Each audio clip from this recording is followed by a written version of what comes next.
Putin Today News. Putin signs annexation decrees. Biden and Zelensky condemn claims against 4 Russian regions. Russian President Vladimir Putin signed a decree on Friday, declaring 4 regions of Ukraine Russia. "This is the will of millions," he said. The Russian leader made a speech at the Grand Kremlin Palace's St. George's Hall, the same place where Ukraine's Crimea was declared part of Russia in March 2014. President Putin's speech was attended by hundreds of Russian parliamentarians and local governors in the audience, as well as many ministers and his 4 Russian leaders in the occupied Ukrainian territories. Ukraine and its Western partners declared the Russian annexation of Donetsk, Luhansk, Zaporizhia and Kherson illegal, and held a preceding referendum, ostensibly intended to show local support for Russia's accession, as fraudulent. President Joe Biden was quick to condemn Putin's actions to annex 4 territories, calling them unjustified, and stating that the United States will always respect Ukraine's internationally recognized borders. Added. European Union leaders issued a statement saying they strongly oppose and unequivocally condemn annexation, as Putin said. Called. He rarely used the term in reference to the West. Western elites are not only denying national sovereignty and international law, he said in his 37-minute speech. Their hegemony bears the hallmarks of totalitarianism, despotism, and apartheid. It sparked military action in many countries. But Putin has revealed few new details about what is now perhaps the biggest concern in the Western capital: his use of weapons of mass destruction to force Ukraine's surrender. Are you ready to do so, and when? The United States is the only country to have used nuclear weapons in war. Without saying it directly, Putin indicated that he considered the role of nuclear weapons in war. "By the way, you set a precedent," he added. Ukrainian President Volodymyr Zelensky said in his evening speech that Russia will not gain new territories in Ukraine.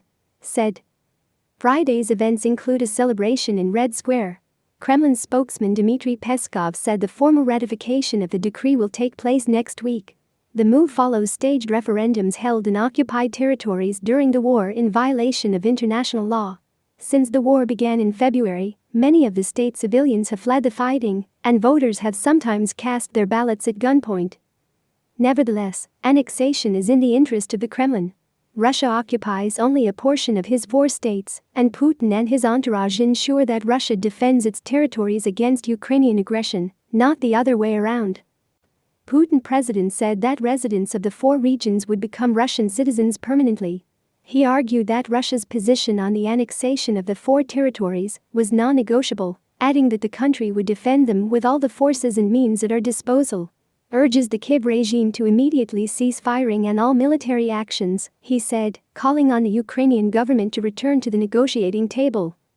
But I will not discuss the decisions of the people of Donetsk, Luhansk, Zaporizhia and Kherson, he continued, referring to his 4 regions of Ukraine that were to be annexed. It's over. Russia won't tell me.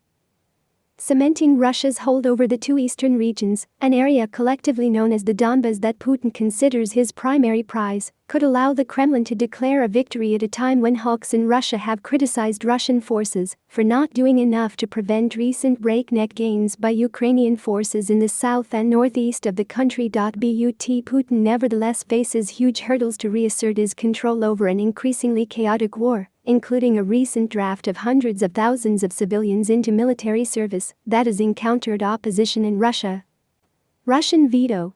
At the United Nations, Russia vetoed a resolution Friday that would have condemned its referendums in 4 Ukrainian regions as illegal, declared them invalid, and urged all countries not to recognize any annexation of the territory claimed by Moscow. The vote in the 15-member Security Council was 10-1, with China, India, Brazil and Gabon abstaining. The resolution would also have demanded an immediate halt to Russia's full-scale unlawful invasion of Ukraine and the immediate and unconditional withdrawal of all its military forces from Ukraine. In the event of a Russian veto, U.S. Ambassador Linda Thomas-Greenfield said before the vote that the U.S. and Albania, who sponsored the resolution, will take it to the 193-member General Assembly where there are no vetoes and show that the world is still on the side of sovereignty and protecting territorial integrity. Thomas Greenfield said the results of the sham referendums on whether the regions wanted to join Russia were predetermined in Moscow, and everybody knows it. They were held behind the barrel of the Russian gun, she said. Putin has misjudged the resolve of the Ukrainian people, he added. Thomas Greenfield said.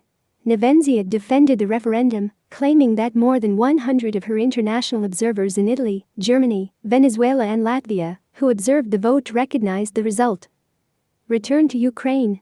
You made an informed and free choice for our country," he said. Nebenzia added that it will not turn back, as today's draft resolution seeks to impose, blaming members of the council and exercising Russia's veto to prevent them from erupting.